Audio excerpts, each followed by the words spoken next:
ప్రభు నామంలో మీ అందరికీ వందనాలు. మనం లూకా సువార్తని మనం ధ్యానం చేస్తూ వస్తున్నాం మన బైబిల్ స్టడీలో.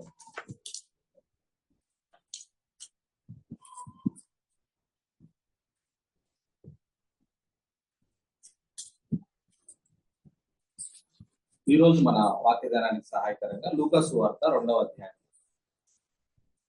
లూకా సువార్త 2వ అధ్యాయం 24 వచనాల వరకు మనం ధ్యానం చేసాం పోయిన 2 weeks బ్యాక్. ఇప్పుడు Luke chapter 2 from 25th verse to 35th verse 35వ వచనం వరకు ఉన్న వాక్య భాగాన్ని యథావిధిగా అందరం కలిసి చదువుదాం. అందులోని విషయాలని మనం గ్రహించడానికి ప్రయత్నం చేద్దాం. చదివేటప్పుడే మనం అర్థం చేసుకునే విధంగా చదవడానికి ప్రయత్నం చేద్దాం. Gospel according to Luke 2nd chapter verses from 25 to 35. అందరం కలిసి చదువుదాం. యెరూషలేమునందు సిమెయోను అనే ఒక మనుషుడు ఉండెను. అతడు నీతిమంతుడును భక్తిపరుడునైనది, ఇశ్రాయేలు యొక్క ఆదరణ కొరకు కనిపెట్టేవాడు. పరిశుద్ధాత్మ అతని మీద ఉండేది. అతడు ప్రభు యొక్క క్రీస్తును చూడక మునుపు మరణం పొందడని అతనికి పరిశుద్ధాత్మ చేత బయలుపరచబడి ఉండేది. ఆత్మవశుడై అతడు దేవాలయంలోనికి వచ్చేది. అంతటా ధర్మశాస్త్ర పద్ధతి చొప్పున ఆయన విషయమై జరిగించుటకు తల్లిదండ్రులు శిశువైన యేసును దేవాలయంలోనికి తీసుకుని వచ్చినప్పుడు అతడు తన చేతులలో ఆయనను ఎత్తుకొని దేవుని స్తుతిస్తూ ఉన్నాడు. నాదా, ఇప్పుడు నీ మాట చొప్పున సమాధానంతో నీ దాసుని పోనిచ్చుచున్నావు. అన్యజనులకు నిన్ను బయలుపరచుటకు వెలుగుగాను, నీ ప్రజలైన ఇశ్రాయేలుకు మహిమగాను, నీవు సకల ప్రజల ఎదుట సిద్ధపరిచిన నీ రక్షణ నేను కన్నులారా చూచితిని. యోసేపును ఆయన తల్లియు ఆయనను గురించి చెప్పబడిన మాటలను విని ఆశ్చర్యపడి సిమెయోను వారిని దీవించి, ఇదిగో అనేక హృదయాలోచనలు బయలుపడినట్లు ఇశ్రాయేలు అనేకులు పడుటకును తిరిగి లేచుటకు వివాదాస్పదమైన గుర్తుగా ఆయన నియమింపబడి ఉన్నాడు. మరియు నీ హృదయంలోనికి ఒక ఖడ్గము దూసుకొని పోనని ఆయన తల్లి అయిన మరియతో చెప్పాడు. ఈ చదువుకున్న వాక్య భాగంలోని విషయాన్ని మనం గ్రహించడానికి ప్రయత్నం చేస్తే, మరి యేసు ప్రభు వారిని ఆయన జ్యేష్ఠ కుమారుడు, జ్యేష్ఠ సంతానం కాబట్టి మరియమ్మకి యోసేపుకి మరి ఆయన ప్రతిష్ఠించడానికి, ఆ తర్వాత మరియమ్మ కూడా మరి ధర్మశాస్త్ర పద్ధతి చొప్పున పరిశుద్ధపరచబడ్డానికి మరి యేసు ప్రభు వారిని దేవాలయానికి తీసుకొని వచ్చినప్పుడు ఒక అనుకోని సంఘటన, ఒక స్ట్రేంజ్ వ్యక్తిని వాళ్ళు కలుస్తారు. ఆ సిమెయోను అనే వ్యక్తిని మరి కలుసుకున్న ఉదంతంలోని ఆ విషయాన్ని మనం ధ్యానం చేస్తాము. పాత నిబంధనలో ప్రవచించిన మెస్సియా యేసు ప్రభు అనే విషయం ఇద్దరు సాక్షుల నోట దేవుడు పలికించినట్టుగా మనం ఇప్పుడు చదువుకున్న వాక్య భాగం, ఆ తర్వాత మరలా 3 వచనాల్లోని వాక్య భాగంలో మనం చూస్తాం. యోహాను సువార్త 8వ అధ్యాయం 17వ వచనంలో యేసు ప్రభు పరిసయ్యులతో మాట్లాడుతూ ఏమంటాడంటే, John 8:17లో, ఇద్దరు మనుషుల సాక్ష్యం సత్యమని మీ ధర్మశాస్త్రంలో వ్రాయబడి ఉన్నది కదా అన్నాడు యేసు ప్రభు పరిసయ్యులను ఉద్దేశించి. ఇద్దరు మనుషుల సాక్ష్యము సత్యమని మీ ధర్మశాస్త్రంలో వ్రాయబడి ఉన్నది కదా. ఎక్కడి నుంచి తీసుకొని యేసు ప్రభు వారు ఆ మాట చెప్పినాడంటే, ద్వితీయోపదేశకాండం 19:15లో ఏమని ఉంటదంటే, ఇద్దరు లేక ముగ్గురు సాక్షుల మాట మీద ప్రతి సంగతి స్థిరపరచబడును అని అక్కడ రాయబడింది. బహుశా లూకా గారు మరి రాసేటప్పుడు 2వ అధ్యాయాన్ని మరియమ్మ యోసేపు చేతుల్లో ఉన్న ఈ చిన్న బాలుడే మెస్సియా లోక రక్షకుడు అని స్థిరపరచుటలో భాగంగా మన కొరకు లూకా సువార్త 2వ అధ్యాయంలో సిమెయోను అన్నాల సాక్ష్యములను రాసి ఉంటాడు అనే విషయాన్ని మనం జ్ఞాపకం చేసుకోవాలి. ఈ ఇద్దరు కూడా ఆషామాషి వ్యక్తులు కాదు. ఈ ఇద్దరు మరి యవనస్తులు కాదు. ఇద్దరు చాలా పెద్ద వయసు వారు. అంత మాత్రమే కాదు, ఇద్దరు భక్తి కలిగిన వారు, ఇద్దరు నీతిమంతులుగా జీవిస్తున్న వారు. ఇద్దరికి పాత నిబంధన బాగా తెలుసు. అంటే పాత నిబంధన బాగా తెలిసిన, నీతిమంతులుగా జీవిస్తున్న, వయసులో పెద్దవారైన, భక్తి కలిగిన ఇద్దరి చేత మరి దేవుడు తన ప్రణాళిక చొప్పున ఈ చిన్న బాలుడే, మరియమ్మ యోసేపు చేతిలో ఉన్న ఈ చిన్న బాలుడే లోకరక్షకుడు మెస్సియా అనే విషయాన్ని ధృవీకరించడానికి వారిద్దరిని సాక్షులుగా వాడుకున్న సంగతిని మనం జ్ఞాపకం చేసుకోవాలని ఈ సందర్భంగా నేను మీకు జ్ఞాపకం చేస్తా ఉన్నా. ప్రభు చిత్తమైతే మరి సిమియోను గురించి ఆయన చెప్పిన మాటల గురించి ఈ వారం ధ్యానం చేద్దాం. ప్రభు అనుకూలపరిస్తే వచ్చే వారం అన్నా గురించి, అన్న చెప్పిన మాటల గురించి, ఆమె జీవితం గురించి మనం ధ్యానం చేయడానికి ప్రయత్నం చేద్దాం. Now let us concentrate on versus from 25 to 35, 25 నుంచి 35 వచనాల వరకున్న వాక్య భాగంలో రాయబడిన విషయాన్ని మనం ధ్యానం చేద్దాం. ఇక్కడ రాయబడిన మాట, there was a man called Simeon. Simeon అనే ఒక మనుషుడు ఉన్నాడు కదా. ఆయన గురించి ఫస్ట్ ఒక డిస్క్రిప్షన్ దేవుడు రాస్తూ ఉన్నాడు కదా. సిమియోన్ గురించి దేవుడు రాయించిన డిస్క్రిప్షన్ ని కనుక మనం పరిశీలన చేస్తే, మరి ఆయన ఫిజికల్ డిస్క్రిప్షన్ లేదు కానీ ఎక్కువగా ఆయన స్పిరిచువల్ డిస్క్రిప్షన్ ని మరి దేవుడు గ్రంథంలో రాయించిపెట్టాడు. అక్కడ రాసిన ఫిజికల్ డిస్క్రిప్షన్ ఏంటంటే, he was an old man. ఆయన వృద్ధాప్యంలో ఉండేవాడు. He was at his death age, అంటే మరణం కొరకు కనిపెడతా ఉన్నాడు. మెస్సియాను చూసిన తర్వాత చూస్తేనే గాని మరణం పొందవని పరిశుద్ధాత్మ చేత చెప్పబడ్డాడు. కాబట్టి మరణం కొరకు ఎదురు చూస్తూ ఉన్న వ్యక్తి, మెస్సియాను చూసి చనిపోవాలనుకుంటున్న వ్యక్తి అనే విషయం మనకు అర్థమవుతుంది. అవి రెండే ఆయన గురించి మనకు రాయబడిన ఫిజికల్ డిస్క్రిప్షన్. అయితే ఆయన గురించి రాయబడిన స్పిరిచువల్ డిస్క్రిప్షన్ ఏంటి అంటే, దిస్ మ్యాన్ వాజ్ జస్ట్, నీతిమంతుడు అని రాయబడింది. డివోట్, భక్తిపరుడు అని రాయబడింది. Willing, waiting for the consolation of Israel. Consolation అంటే ఆదరణ, ఇస్రాయేల్ ఆదరణ కొరకు కనిపెడుతున్నవాడు అని రాయబడింది. Holy spirit was upon him, పరిశుద్ధాత్మ అతని మీద ఉన్నది అనే విషయం రాయబడింది. అంటే from this description of Simeon we could learn that God does not have any interest in giving Simeon's physical description, but God is very much interested in his spiritual description. అంటే ఒక మనిషిని దేవుడు భౌతికంగా ఎలా ఉన్నాడని చెప్పడం కన్నా దేవుడికి ఆసక్తి కలిగింది ఏమిటంటే, ఒక వ్యక్తి యొక్క ఆత్మీయ లక్షణాలను దేవుడు ఎప్పుడు ఫోకస్ చేస్తూ ఉంటాడు, వాటినే పట్టించుకుంటాడు, వాటినే వివరించడానికి ఇష్టపడతాడు అనే విషయం మనం మనసులో నేర్చుకోవాల్సిన అవసరం ఉందనే విషయాన్ని నేను మీకు జ్ఞాపకం చేస్తాను. సిమియోను పట్ల ఎటువంటి వైఖరి కలిగి ఉన్నాడో దేవుడు మనందరి పట్ల కూడా అదే వైఖరి కలిగి ఉన్నాడు. ఫిజికల్ డిస్క్రిప్షన్ కాదు దేవుడు చూసేది, మన స్పిరిచువల్ డిస్క్రిప్షన్ ని దేవుడు ఎప్పుడు కోరుతా ఉంటాడు. మన ఆత్మీయ సంగతులను పట్టించుకుంటాడు అనే విషయాన్ని మనం అవగాహన కలిగి ఉండాలి.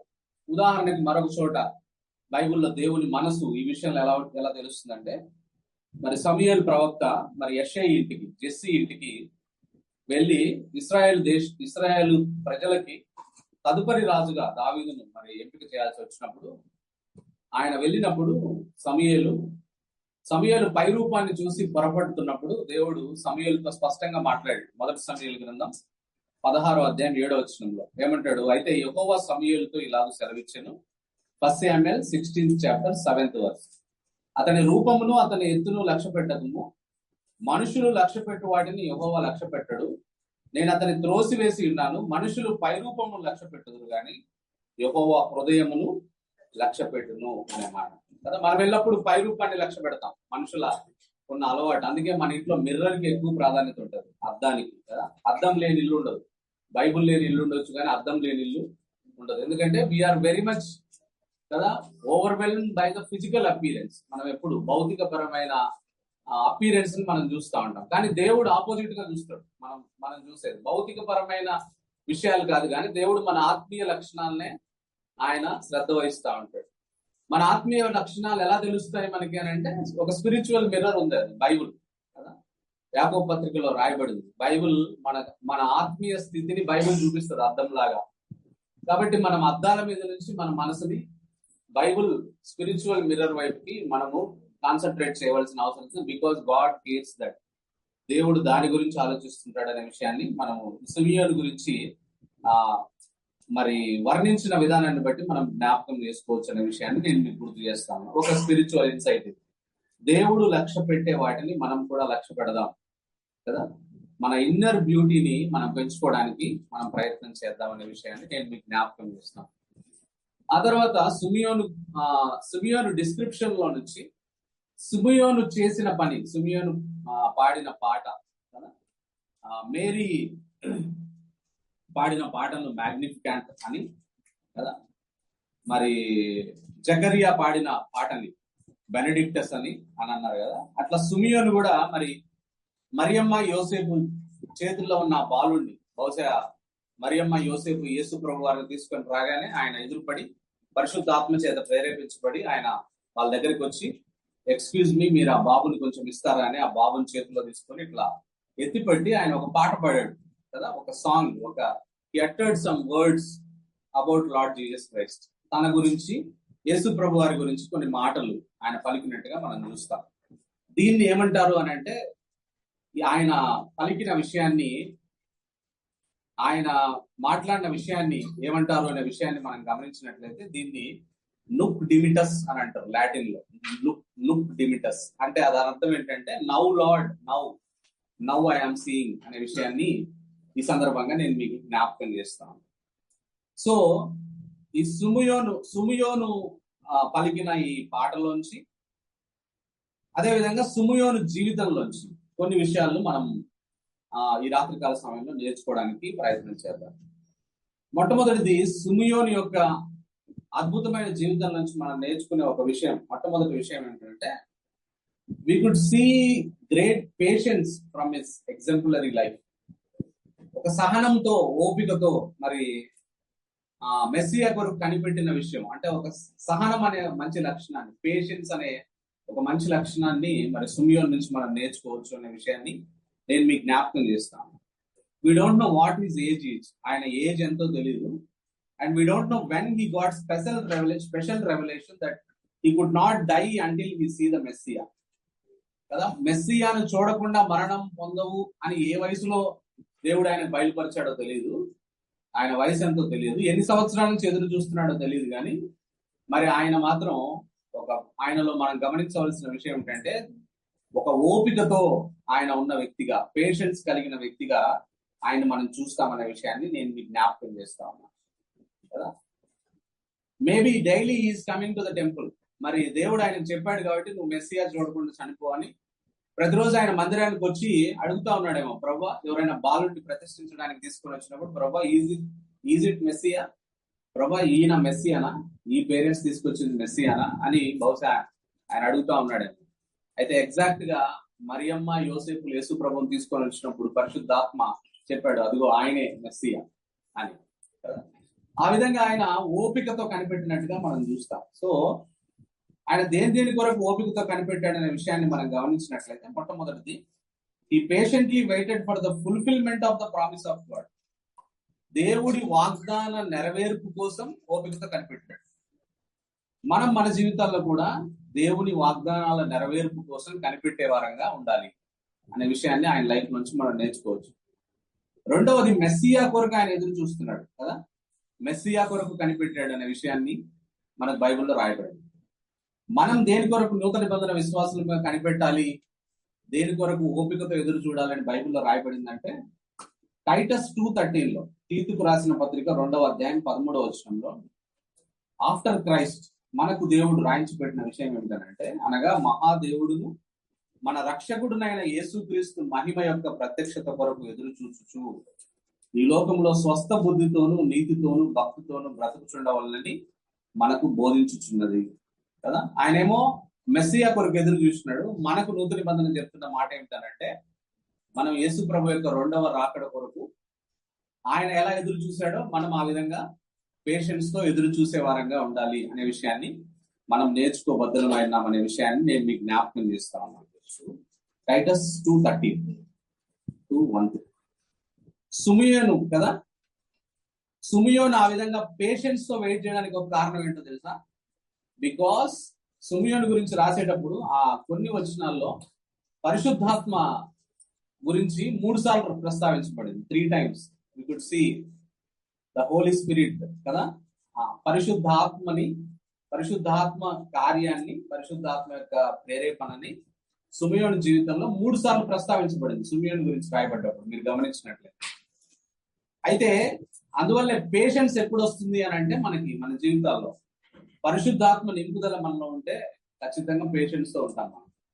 మనం ఇంపేషెన్స్ తోటి మనం బిహేవ్ చేస్తున్నాం, ఇంపల్సివ్ గా బిహేవ్ చేస్తున్నాం అంటే we are not walking according to the spirit అనే విషయాన్ని మనం అర్థం చేసుకోవాలి కదా. If you are walking according to the flesh మనకి ఇంపేషెన్స్ వస్తుంది, ఇంపల్సివ్ గా మనం బిహేవ్ చేస్తూ ఉంటాం. బట్ సిమియోను విషయంలో ఎందుకంత ఓపికతో కనిపెట్టున్నాడు ఆయన అని అంటే, ఆలస్యమైనా సరే ఓపికతో ఎందుకు కనిపెట్టున్నాడంటే దానికి కారణం he is operating by the Holy Spirit. He is filled with the Holy Spirit. He is walking with the Spirit of God. ఈ ఇన్సైట్ ని మనం దీంట్లోంచి తీసుకోవాల్సిన అవసరం ఉంది. కాబట్టి మనం కూడా ఆ పేషెన్స్ ని మన జీవితాల్లో మనం కలిగి ఉండవలసిన అవసరత ఉంది అనే విషయాన్ని నేను మీకు జ్ఞాపకం చేస్తున్నాను. కాబట్టి రెండవది, మొట్టమొదటిది ఆయన డిస్క్రిప్షన్ నుంచి మనం నేర్చుకున్నాం. God cares about our spiritual character, not the outer appearance అనే విషయాన్ని మనం ఒకటి నేర్చుకున్నాం. రెండవది, సిమియోను జీవితం నుంచి మనం నేర్చుకునే పాఠం ఏమిటంటే, మన జీవితాల్లో కూడా దేవుని వాగ్దానాల నెరవేర్పు కొరకు, మెస్సియా కొరకు మనం ఓపికతో ఎదురు చూడాలి. అలా పరిస్థితులు అనుకూలించినా అనుకూలించకపోయినా ఓపికతో ఎదురు చూడటం అనేది ఎలా సాధ్యమవుతుందంటే, సిమియోనుకు సాధ్యమైంది పరిశుద్ధాత్మ ద్వారా, మనకు కూడా పరిశుద్ధాత్మ ద్వారా అది సాధ్యమవుతుంది. కాబట్టి మనం హోలీ స్పిరిట్ ఫిల్లింగ్ కి, హోలీ స్పిరిట్ గైడెన్స్ లో మనం ఎప్పుడు ఉండవలసిన అవసరత ఉందనే విషయాన్ని, రెండవ విషయాన్ని మనం నేర్చుకోవాల్సిన అవసరత ఉందని నేను మీకు జ్ఞాపకం చేస్తాను. ఇప్పుడు ఆయన చెప్పిన విషయాల మీద కాన్సన్ట్రేట్ చేద్దాం. Now let us look into the Nunc Dimittis కదా, లాటిన్ భాషలో నుక్ డిమిటస్ ఆయన చెప్పిన మాటలు నుక్ డిమిటస్ అని అంటాం లాటిన్ లో. సో దాన్ని మనం కాన్సన్ట్రేట్ చేసినట్లయితే first we could see the prayer of Simeon కదా. మరి అసలు చూడండి దేవుడి కార్యాలు ఎలా ఉంటాయో. మరి ఆ టెంపుల్ మౌంట్, యెరూషలేము దేవాలయం టెంపుల్ మౌంట్ అంతా దాదాపు 45 ఎకరాల్లో ఉంటుంది. కొన్ని వేల మంది రోజు వచ్చిపోతా ఉంటారు.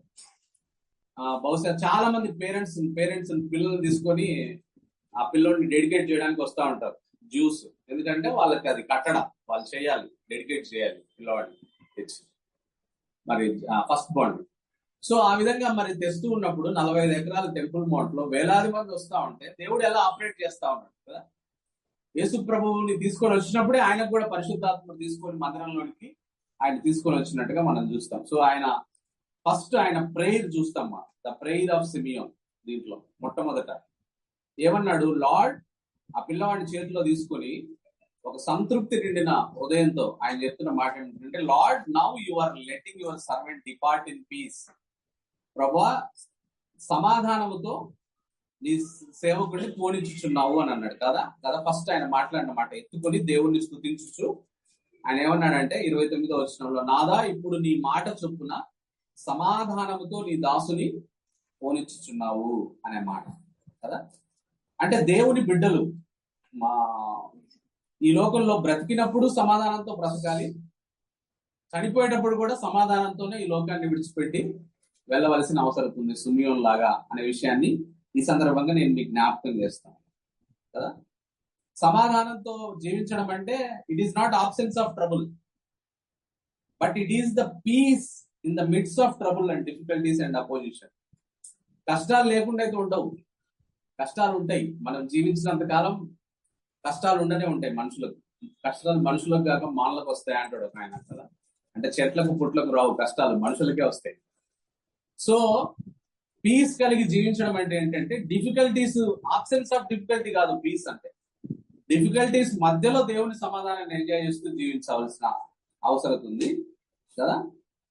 రెండవది, పీస్ అంటే అర్థం ఏంటంటే, lord, you have given me everything sufficient to live the life that you want me to live అనే కంటెంట్మెంట్ ఉండాలి మనకి. ఎప్పుడు పీస్ ఎప్పుడు వస్తుంది అని అంటే, ప్రభువా, నా జీవితంలో నేను నీకు ఇష్టంగా జీవించడానికి కావలసినవన్నీ నాకు ఉన్నాయి, నాకు ఇచ్చినవు నువ్వు, ఇంకేం అవసరం లేదు అనే సంతృప్తి కలిగి మనం జీవించాలి. ఆ కంటెంట్మెంట్ తో జీవించినప్పుడు ఆ పీస్ ని పీస్ తో మనం జీవించగలం అనే విషయాన్ని ఈ సందర్భంగా నేను మీకు జ్ఞాపకం చేస్తాను. కాబట్టి దేవుడి బిడ్డలు బ్రతుకున్నప్పుడు పీస్ తోనే జీవిస్తారు, చనిపోయేటప్పుడు కూడా పీస్ తోనే ఈ లోకాన్ని విడిచిపెడతారు అనే విషయాన్ని నేను మీకు జ్ఞాపకం చేస్తున్నాను. యాకోబు గురించి కూడా మనం చదివినప్పుడు పాత నిబంధనలో, ఆదికాండంలో, యాకోబు మరి ఆ చేతికర్ర మీద వంగి దేవుణ్ణి ఆరాధిస్తూ మరి ఈ లోకాన్ని విడిచిపెట్టి వెళ్ళిపోయినారు. ఎంత పీస్ఫుల్ గా వాళ్ళు కదా వదిలిపెట్టి వెళ్ళిపోయినారు. ఇందాక మళ్ళీ అదోనీరామ్ జడ్సన్ ఎంత సంతోషంగా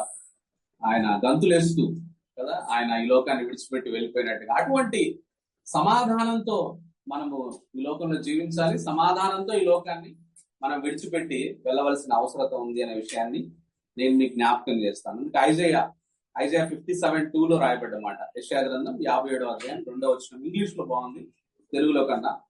ఇంగ్లీష్ లో ఉన్న మాట ఏమిటంటే, those who walk uprightly enter into peace, they find rest as they lie in death అనే మాట రాయబడింది.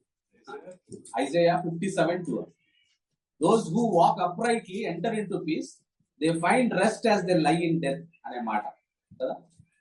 చాలా మంది మనం రెస్ట్ ఇన్ పీస్ అని మనం చూస్తూ ఉంటాం. Rest in piece Bible support చేయదు, పెట్టమాకండి రెస్ట్ ఇన్ పీస్ అని ఎవరికైనా. ఒక్కసారి మనిషి చనిపోయిన తర్వాత ఆ మనిషి ఎటర్నిటీ సీల్ చేయబడుతుంది. యేసు ప్రభువులో ఉండి నిజమైన రక్షణ పొందిన వాళ్ళు మాత్రమే రెస్ట్ ఇన్ పీస్. కాబట్టి యేసు ప్రభు తెలియకుండా రక్షణ పొందకుండా చచ్చిపోయిన వాళ్ళందరినీ రెస్ట్ ఇన్ పీస్ అని పెడితే రెస్ట్ పీస్ రాదు, ఏమి అయిపోయింది. చనిపోతుందనే ఆ ఎటర్నిటీ సీల్ చేయబడుతుంది. సీల్ చేయబడుతుంది కాబట్టి ఆ తర్వాత చేసే ప్రార్థనలు యాక్సెప్ట్ చేయబడవు.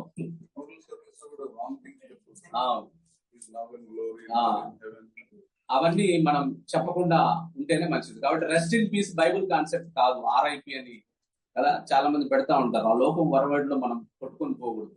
Those who are in Christ they will rest in peace, those who are not in Christ they will not rest in peace. నువ్వెన్ని లక్ష రెస్ట్ ఇన్ పీసులు పెట్టినా కూడా అది పనిచేయదు అనే విషయాన్ని మనము గమనించాలి. సో మనం నేర్చుకోవాల్సిన 3వ పాఠం సిమియోను జీవితం నుంచి, ప్యాసేజ్ నుంచి ఏమిటంటే, like Simeon we need to live with peace and depart this world with peace అనే విషయాన్ని నేను మీకు జ్ఞాపకం చేస్తాను. ఆ తర్వాత విషయాన్ని మనం చూసినట్లయితే 30th verse లో ప్రొక్లమేషన్ ఆఫ్ సిమియోన్ కనపడుతుంది కదా. ఫస్ట్ ఏమో prayer of Simeon we have seen, next we could see the proclamation of Simeon కదా. 30వ వచనంలో రాయబడ్డ మాట ఏమిటనంటే, అన్య జనులకు నిన్ను బయలుపరచుటకు వెలుగుగాను, నీ ప్రజలైన ఇశ్రాయేలుకు మహిమగాను, నీవు సకల ప్రజల ఎదుట సిద్ధపరిచిన నీ రక్షణను నేను కన్నులారా చూచితిని అని అంటాను. For my eyes have seen your, ఆ బేబీని చూస్తూ సిమియోన్ చెప్పిన మాట, for my eyes have seen your salvation which you have prepared before the face of all people. కావున నీవు సకల ప్రజల ఎదుట సిద్ధపరిచిన నీ రక్షణ నేను కన్నులారా చూచితిని అని అంటా ఉన్నాడు కదా. Salvation is not something you do, it's someone you know. రక్షణ అంటే మనం ఏదో చేసే పని కాదు. రక్షణ అంటే యేసు ప్రభువే కదా. అందుకే యేసు ప్రభు వారు అన్న మాట కదా, యాక్ట్స్ 4:12 రాయబడ్డ మాట, మరి ఎవరి వలనను రక్షణ కలగదు, ఈ నామమునే మనం రక్షణ పొందవలను కానీ ఆకాశం క్రింద మనుషులు వేయబడిన మరి ఏ నామమున రక్షణ పొందలేము. Jesus is the salvation. అందుకే యేసు ప్రభు అన్నాడు, I am the way, I am the truth, I am the life. నేనే మార్గము, సత్యము, జీవము అన్నాడు అనే విషయాన్ని ఈ సందర్భంగా నేను మీకు జ్ఞాపకం చేస్తున్నాను. ఆ తర్వాత ఆయన అన్నమాట ఏమిటంటే, proclamation, A light to bring revolution to the Gentiles and the glory of your people Israel. అన్య జనులకు నిన్ను బయలుపరచుటకు వెలుగుగాను, నీ ప్రజలైన ఇశ్రాయేలుకు మహిమగాను అని అంటా ఉంటాడు. అంటే ఒక రకంగా క్రోడీకరించి దీన్ని దేని నుంచి తీసుకున్నాడు సిమియోన్ అంటే, ఐజయా 9:2లో రాయబడ్డ మాట ఏమిటంటే, చీకటిలో నడుచు జనులు గొప్ప వెలుగును చూస్తున్నారు, మరణ ఛాయ గల దేశ నివాసుల మీద వెలుగు ప్రకాశం. ఇంకో రకంగా చెప్పాలంటే దాన్ని క్రోడీకరించి ఆ పిల్లవాడిని ఇటు చేతిలో పట్టుకొని సిమియోన్ అంటున్నాడు, he is going to be the light of the world అని అంటాం. ఇదిగో ఈ పిల్లవాడు, మన చేతుల్లో ఉన్న ఈ పిల్లవాడు పెద్దయిన తర్వాత, లేకుంటే ఇప్పుడే ఆయన లోకానికి వెలుగుగా ఉండబోతున్నాడు అనే విషయాన్ని మరి సిమియోను ప్రొక్లైమ్ చేశాడు యేసు ప్రభు వారి గురించి అనే విషయాన్ని నేను మీకు జ్ఞాపకం చేస్తున్నాను. ఈ సిమియోను లోకానికి వెలుగుగా ఉండబోతున్నాడని చెప్పిన ఈ చిన్న బాలుడే పెరిగి పెద్ద అయిన తర్వాత ఆ యెరూషలేము దేవాలయంలో లైట్స్ వెలిగిస్తే వాటి మధ్యలో నిలబడి I am the light of this world అని చెప్పాడు ఈ అబ్బాయి, ఈ బాలుడే. దాన్ని ముందుగానే Simeon he is going to be the light of this world అనే విషయాన్ని ముందుగానే ప్రొక్లైమ్ చేశాడు అనే విషయాన్ని ఈ సందర్భంగా నేను మీకు జ్ఞాపకం చేస్తాను. అందువల్ల ఆ తర్వాత రాయబడ్డ మాట ఏంటంటే, యోసేపును ఆయన తల్లియు ఆయనను గురించి చెప్పబడిన మాటలు విని ఆశ్చర్యపడిరి అనే మాట రాయబడింది. అంటే వాళ్ళకి తెలియదని కాదు, వాళ్ళకి తెలుసు. అంటే దేవదూత ప్రొక్లైమ్ చేసిన విషయం వాళ్ళకి తెలుసు. బట్ స్ట్రేంజ్ గా ఒక మనిషి, అంతకుముందు దేవదూతలు చెప్పినారు ఈయన లోకరక్షకుడు, ఈయన అందరి పాపాల కోసం మరి పుడతా ఉన్నాడు, ఈయనకి యేసు అని పేరు పెట్టాలని దేవదూతలు చెప్పినారు. ఫస్ట్ టైం ఒక మనిషి మరి వచ్చి చెప్తా ఉంటే వాళ్ళు ఆశ్చర్యపోయినారు అనే విషయాన్ని ఈ సందర్భంగా మనం గమనించాలనే విషయాన్ని నేను మీకు జ్ఞాపకం చేస్తాను. సో దీంట్లోంచి, ఈ ప్రొక్లమేషన్ లోంచి మనం నేర్చుకోవాల్సిన విషయం ఏమిటంటే, We could see Simeon faith in believing Jesus as the savior of the world. కదా, సిమియోను విశ్వాసం చూడండి. ఈ పసి పిల్లవాడు లోక రక్షకుడు అని సంపూర్ణంగా విశ్వాసం వ్యక్తం చేశాడు. మనం కూడా అటువంటి విశ్వాసాన్ని యేసు ప్రభు మీద వ్యక్తపరచవలసిన అవసరత ఉందనే విషయాన్ని నేను మీకు జ్ఞాపకం చేస్తాను. సో చివరిది 4వ విషయాన్ని మనం గమనించినట్లయితే, first we have seen the prayer of Simeon, ఆ తర్వాత we have seen the proclamation of Simeon, ఆ తర్వాత 3వది మనం గమనించినట్లయితే the prophecy or prediction of Simeon. 34 నుంచి 35 వచనాల వరకు సిమియోను ఈ పిల్లవాడి గురించిన ప్రిడిక్షన్ ని మరి అక్కడ ప్రాఫెసీని రాయడం జరిగింది కదా. ఏమంటున్నాడు? Behold this child is destined for the fall and rising of many in Israel and for a sign which will be spoken against. అంటే ఇస్రాయెల్లో అనేకులు పడుటకు తిరిగి లేచుటకు వివాదాస్పదమైన గుర్తుగా ఆయన నియమించబడి ఉన్నాడు అని రాయబడి. యెషయా గ్రంథం 8వ అధ్యాయం 13-15 వచనాలు, Isaiah 8th chapter 13 to 15 verse లో ఏమని చెప్పబడిందంటే, ఈయన కొందరికి శాంక్చురీగా ఉండబోతున్నాడు, కొందరికి క్రషింగ్ స్టోన్ గా ఉండబోతున్నాడు అని రాయబడింది. కొందరికేమో దేవుని మందిరంగా ఉండబోతున్నాడు ఆయన యేసు ప్రభు, కొందరికేమో ఒక అడ్డు రాయిగా మరి ఆయన ఉండబోతున్నాడు అనే విషయాన్ని అక్కడ రాయబడింది. అదే విషయాన్ని సిమియోను ప్రస్తావిస్తున్నాడు కదా. అంటే ఈయనను విశ్వసించిన వారికి ఈయన రక్షణ, ఈయనను విశ్వసించిన వారికి నిత్య జీవం, ఈయనను విశ్వసించిన వారికి ఆశీర్వాదం, సంతోషం, సమాధానం ఇచ్చి అనేకులను పైకి లేపుతాడు ఆయన యేసు ప్రభు. ఆయనను విశ్వసించని వారికి పతనం కలగబోతుంది, ఫాల్ కలగబోతుంది. ఎలాంటి పతనం? వీరు తీర్పులోనికి, వినాశనంలోనికి, శాశ్వత శిక్షలోనికి, నరకంలోనికి, కోలుకోలేని విపత్తులోనికి వెళ్ళిపోతారు. అంటే కొంతమంది ఫాల్ అవ్వడానికి, కొంతమంది రైజ్ అవ్వడానికి ఈయన గుర్తుగా ఉండబోతున్నాడు. ఇంకొకటి ఆయన గురించి చెప్పిన మాట ఏమిటంటే, ఈయన వివాదాస్పదమైన గుర్తుగా ఉండబోతున్నాడు. వివాదాస్పదమైన గుర్తు అంటే he will be the most loved person and he will be the most hated person in this world. Yesu ప్రభు వారే ఈ ప్రపంచంలో అందరికంటే ఎక్కువగా ప్రేమించబడిన వ్యక్తి యేసు ప్రభువే, అందరికంటే ఎక్కువగా ద్వేషించబడిన వ్యక్తి కూడా యేసు ప్రభువే. అలాంటి వివాదాస్పదమైన గుర్తుగా ఆయన ఉండబోతున్నాడు అని రాయాలి. ఎందుకు అంత ద్వేషం యేసు ప్రభు వారు అంటే కదా, మనకు తెలుసు తెలుగులో ఒక సామెత, యథార్థవాది లోక విరోధి. ఆయన సత్యం కాబట్టి, ఆయన చెడును చెడుగా చూపుతాడు కాబట్టి, ఆయన తప్పును తప్పుగా ఖండిస్తాడు కాబట్టి ఆయన ద్వేషిస్తారు అందరూ, ఈ లోకం ద్వేషిస్తారు కదా. ఆ తర్వాత రాయబడ్డ మాట, దట్ ద థాట్స్,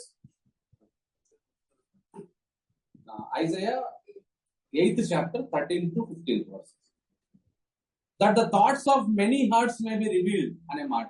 అనేకుల ఆలోచనలు, హృదయాలోచనలు బయలుపడినట్లు. ఇది ఎలా నెరవేర్చబడుతుంది అని అంటే, యేసు ప్రభు గురించి సింపుల్ గా దీన్ని చెప్పొచ్చు. యేసు ప్రభు గురించి నువ్వేమనుకుంటున్నావు అని ఒక వ్యక్తిని అడిగితే, యేసు ప్రభు దేవుడని విశ్వసిస్తున్నానంటే అతని హృదయాలోచన బయలుపడింది, ఆయన పరలోకం వెళ్ళిపోతాడు. యేసు ప్రభు నేను వ్యతిరేకిస్తున్నానని చెప్తే ఆయన హృదయాలోచన బయలుపడుతుంది, ఆయన నరకానికి వెళ్ళిపోతాడు. ఆ విధంగా he is going to be a great divider in this world.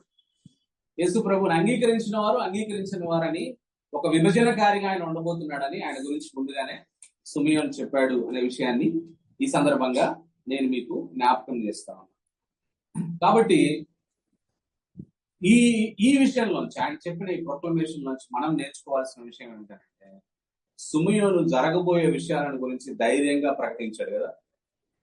అదే విధంగా మనం కూడా మానవాళి మీదకి రాబోయే దేవుని తీర్పు గురించి, ఉగ్రత గురించి, నిత్య జీవాన్ని గురించి, నిత్య నాశనం గురించి కూడా ప్రకటించే వారంగా మనం ఉండాలి అనే విషయాన్ని ఈ సందర్భంగా నేను మీకు జ్ఞాపకం చేస్తాను. ఆ తర్వాత ఆయన మరియమ్మతో, మేరీతో చెప్పిన మాట ఏమిటంటే, a sword will pierce through your own soul అన్నాడు. నీ హృదయం నుంచి ఒక ఖడ్గం దూసిపోతుందమ్మా అని చెప్పినాడు కదా. ఎందుకు ఆ విధంగా చెప్పినాడంటే, మరియమ్మ గర్భవతి అవ్వడానికి గబ్రియేలు ఆమెను సిద్ధపరిచాడు. మరియ విశ్వాసం బలపరచడానికి ఎలిజబెత్ ద్వారా సిద్ధపరిచినాడు దేవుడు.